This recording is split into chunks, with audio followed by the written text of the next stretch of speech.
Getting into drugs is easy, okay, but you have to be careful because there are people out there that manipulate you to get you into them. All right, they have a whole nother agenda that you're not even aware of. Matter of fact, you mind your own business, moving forward. All right, going on with a clear conscience, a clear mind, a clean body. All right, you got integrity. You done set up your own morals about how you want your life to go, and continue moving forward on that. And then there may be some people over here, over there, to the left or the right of you that got a problem with you because they see you in a place where they wish they were. And by them seeing you living your life and wearing nice clothes or whatever it is, beautiful hair, etc., etc., it is actually mirroring back to them what kind of lifestyle that they chose. So here is where I'm going to tell you more about, that's what I was saying. So here it is. I saw this big ass spider and stuff, and I took off running out the house. I told him, no, this ain't for me, right? All right. I ended up going in the hospital about a month or two later, okay, about something completely different. It had nothing to do with this here. All right. And long story short, my relatives one night came to my apartment, but they didn't cross the fence. There was a fence between my apartment complex and theirs. And they kept calling, and so I came out the door and I looked, and they say, you got any money? I said, no, I ain't got no money. I say, we ain't got no money. I said, okay. I said, so what you want me to do? They said, I don't know. You think you can borrow? I can't borrow shit. You know what I'm saying? That's what I'm saying to myself. I can't borrow nothing. All right. So, I left out the part about, so they did talk me into it, come on back, smoke some more crack. I mean, not crack. I said crack, but it's not crack. We're talking about freebase. So I did go back over there a couple of times prior to the sale. Let me start the story over, okay? So I did go back over there a couple of more times after that, after they didn't convince me that that was just the first outcome and I shouldn't have that anymore. All right, I tried again. I didn't see no big-ass spiders and stuff like that. All right, old boy wasn't over there anymore. That was good, in a way it was good. But the whole purpose of me showing up over there was because I wanted to see him, which I didn't realize it was a trap all the time. All right, so their whole agenda was to get me hooked on this stuff so I could take care of their business. Now, my cousin was married to a pimp at that time. I didn't know that she was working for this man. I don't know that still to this day. I mean, we're talking about back in the day. But everybody called her the Stallion. And to be honest with you, and I'm not trying to be funny or nothing, and I'm not trying to throw no shade on nobody, but she had a body. And you say Megan Thee Stallion got a body? My cousin was the shit. Okay? That's all I'm going to say about that. All right. But, yeah, she was a cold piece. And this is before they even came out with plastic surgery. So, she did whatever she had to do to make sure that they had what they wanted and stuff like that. And I was hanging around and I was watching, okay? Came time for her children to have a birthday party. There ain't no money because she took the money and blowed it off on buying some powder and got high off of it, her and whoever else that she was partying with, okay? All right. So every time I came around to her children having a birthday party or something like that, even if for her to show up and just say hi, she was never available. Me, I wasn't that kind of person. I'm going to make sure whatever I say I'm going to do that, right? So, on back to the story. Let's go back now. Let's fast forward when she came to my house. She and her husband, but they was outside on the other side of the gate. All right, I told her, I said, well, let me go see what I can do. So I was thinking I got some relatives over here, here down here. They always got something moving and shaking on the streets, right? So I didn't put on my tennis shoes. I didn't lock my door, and they still standing there watching me, right, over the fence. I come down my little winding stairwell, and I walk down the hallway, down the walkway.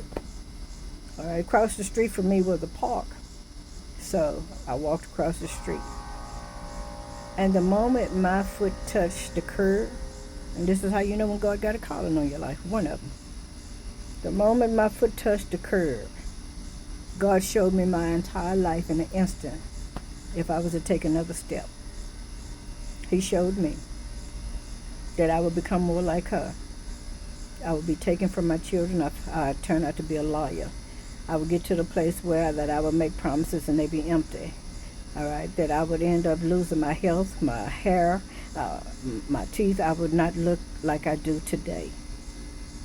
And for my age, I thank God for how He's kept me. He showed me all of that in just an instant. And don't think God can't show you your whole life in an instant. And when He showed me that, I turned immediately around, went back down the hallway, towards my apartment complex. Went back up the winding stairs, and when I got to the top, they were still standing there. And I told them, I said, stay the fuck away from me. I see what you're up to. I know what your agenda is. You're trying to get me hooked on these drugs, so I'll take care of your problem. It's not my problem. I'm not coming to your house no more, and don't you come to mine. I meant that. I cut all ties. I went cold turkey, and to be honest with you, just for smoking that stuff for 3 months, I didn't realize that I had some form of an addiction. 3 months every day. So I went cold turkey. I paid my mom. I continued to went to work, and I asked her to take care of my children, and I would pay her. Now, I was giving my mom $300 a week to take care of the 3 children at that time.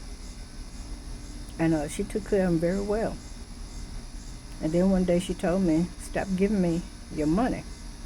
She said, you need to do something for yourself. Well, my children was my life. And that's the only thing that I was concerned about, my children being my life. And me making sure that I take care of them as well as me getting me together. I was sensitive to light. So I stayed in the house unless I had to work. And if I did go to the grocery store or something, I made sure I did that at nighttime or in the evening when the sun wasn't bright. I dealt with headaches. All right? I did that.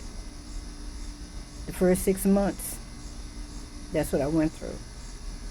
But I could still smell it in the air when other people was doing it. Did I waver? No. My word was bond. I stuck to what I said I was going to do, and I did that. The next 6 months, it was like every now and then there would be like a butterfly just passed by. That's transformation for somebody. It would be like that. So it would be like a vague draw, But I would not give into it, because I made myself a promise, and I stuck to that promise.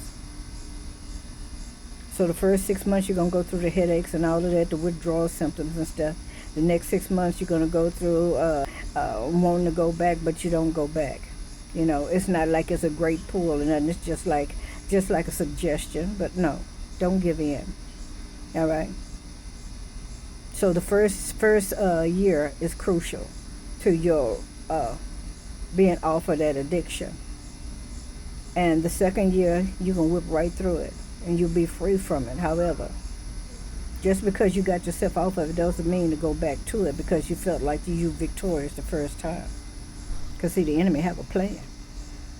If you falter and you go back to it, it may be even far worse the second time than it was the first time.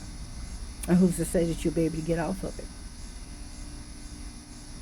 So when I went to the doctor finally, which I was going to the doctor like every 6 months anyway, just for my general checkup and stuff. I waited until I got to, 19 months? 19 months out of being clean, and I told my doctor. And he said, oh my gosh. He said, is that what you was going through? He said, I knew it was something, I just didn't know what. He said, why didn't you tell me? He said, I could have gave you the synthetic stuff to help you get yourself clean. I said, and that's what I didn't want. I just wanted to be done with it. He say, and so you just made yourself go through that with no help, no aid. I did that. Now, I can't say everybody can do that, but I was proud of myself that I was able to do so with prayer. A lot of people say don't use the name of Jesus Christ, but that's the only name that I know, and it's always been powerful. It's always worked in my life for me. Because in the name of Jesus, I've seen people raised from the dead. In the name of Jesus, I've seen people with eyes crossed become straight. In the name of Jesus, I've seen people that have heart issues healed. In the name of Jesus, I've seen bow legs turn straight. Okay? In the name of Jesus, I've known people that was dumb and deaf able to hear as well as speak again. Come on now. But you say don't use the name of Jesus Christ. Nobody knows the mind of God, but we do know that there is a purpose. And if you find yourself going through many conflicts in your lifetime, chances are God got a calling on your life. And he expects you to come out of it victorious. Because God has more faith in us than we do ourselves. God believes. Because he can see further down the line than we can. And I thank God for being able to give this testimony. So how can a testator testify unless they're dead? That doesn't mean that they're deceased in the body. That means they're dead to that thing. And had I not been dead to that thing, I wouldn't be able to tell y'all about it. So there are people that come into your life to manipulate you, to get you all up into them because they want you to take care of their affairs. They want you to be their go. You the one to go off and get what they need. You the one to come back and supply their needs. So they pretend like they love you. They care about you. They want to be with you. And it's all a facade. Because once you got hooked, they gone. They in and out your life. And you stuck trying to get over an addiction.